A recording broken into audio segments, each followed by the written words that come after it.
I'm Tom Hodgson and I'm going to talk to you about Canvas UI elements and why we should deprecate the div tag and pretty much all of HTML. So this came from a discussion with me and a colleague who wanted to know whether it was possible to make all web pages in the world out of just these 7 elements. And so 7 elements is correct if you're using more than 7 elements: div tags, spans, tables, style sheets, then you're doing it wrong. And we were hoping that all the things you would normally do with those tags you would do within the canvas tag, and you would use the script tag in order to do it. So quickly to go through the HTML5 canvas and how to quickly draw things, quite simple. Include a canvas element in your DOM. Create a context, which is just simply find the canvas element and call the getContext method of it. And then draw a square is context.stroke-rect, dimensions on the canvas where it's going to be, and width and height, and you get a square. Sensational. So using this, we wanted to build a UI library. I say we, me. And the idea was it consists of a tree of either columns or rows. So here you've got the root nodes, this one, if you can see it, which has 3 children. So this is a row because its children are aligned in a row, and the third child is a column and has 4 children which are aligned vertically, and you can go on down the tree. But we wanted it to be a bit more exciting than drawing squares. So the idea is you have a constant game loop that redraws the entire canvas depending on where your mouse is and what you're doing, which is interesting because it gives you a bit more functionality to draw on depending on what you're doing at the time than you can do with just straight HTML tags. But we want it to look nicer than squares. So in order to create a new element type, you just extend the base one, and all you implement is a draw function. And that draw function takes the context, which is the bit that's going to do with the actual drawing, and I added that 3 minutes before the talk, and you can see I missed a T out of context, but it also takes some extra information about what the user's doing, if it's just clicked on something recently, if it's just entered an element, so forth and so forth. And the idea was you would just instantiate this as a JavaScript object. You can give it a few click handlers, you can give it some children, and you create a tree which is equivalent to the pretty UI. And that's it. So I'll show you a demo.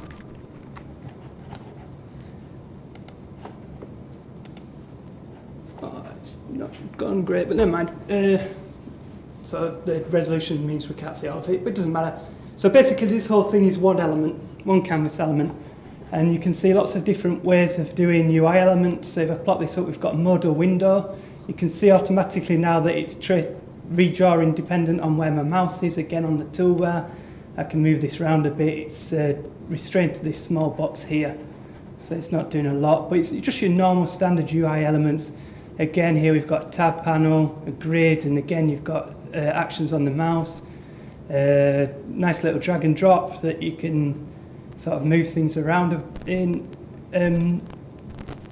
Again, just user events. And so, I mean, why do you want to use this sort of thing? And I'm as against roll your own solutions as anyone in this room. My attitude is if a library exists, use it. The problem with JavaScript UI libraries is they're great until you want to do something a little bit different. As soon as you want to do something a bit different, they become a bit of hard work. So obviously this is pushing it a bit too far, and I did this just to prove a point that it could be done rather than to go around telling people to build web apps like this. But if you want an interesting new little design and a new UI element that isn't just a grid or a panel or a table or something, then it's quite a nice way of doing it. So if I show you the control on playing the white ball on this thing, just bear with me a second.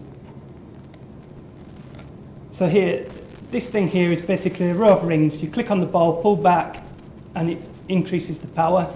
And when you want to play a shot, you can go through, oh sorry. That was all planned for a gag in the talk.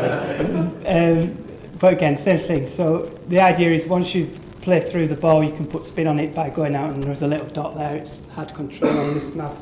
But you couldn't build anything like that with Elements. I did originally build that with Elements in the web page. It wasn't very good. It was rickety and buggy. And these things don't break. They don't break when you add a margin to another div in the DOM somewhere.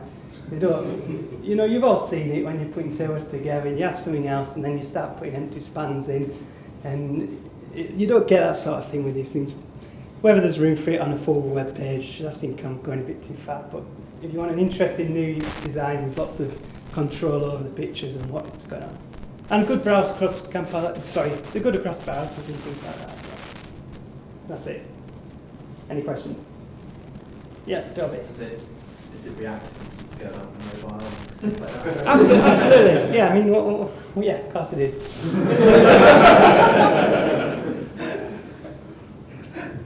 Yes. Could this almost be like WPF that had been the C#? I have no idea. No, this is what wind forms. Yes, HTML, just accounting it. Yeah. Well, does it have good accessibility? No. In fact, the writing's really poor. Writing in Canvas is poor. And so... Screen reader support? I don't know. Probably not. Selecting text? No, you can't. No, selecting text. That's why I brought text up, because it's just pop in general. Yeah, don't do it if you want to select text.